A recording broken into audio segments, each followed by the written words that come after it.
naganap na nga ang kauna-unahang boxing tournament nga nito ni Makmak, kung saan si Lance nga ang makakalaban nga niya.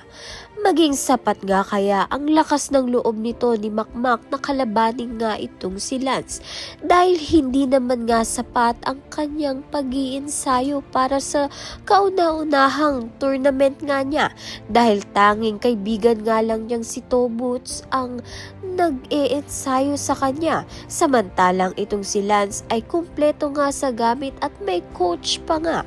Kaya naman nga't makatalo nga kaya ni Makmak ang kayabangan nga nito ni Lance, dahil nga lumakas ang loob nito ni Makmak nang insultuhin nga siya nito ni Lance at ng mga kaibigan nga nito sa gym, kung saan nag-iensayo nga itong si Makmak at si Tobuts.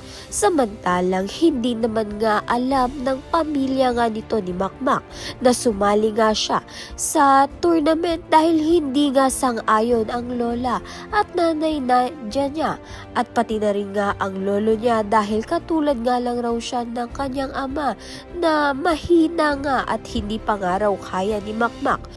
Subalit kasama naman nga at sinusuportahan naman nga siya ng kanyang kaibigan na si Jolly at Tobuts.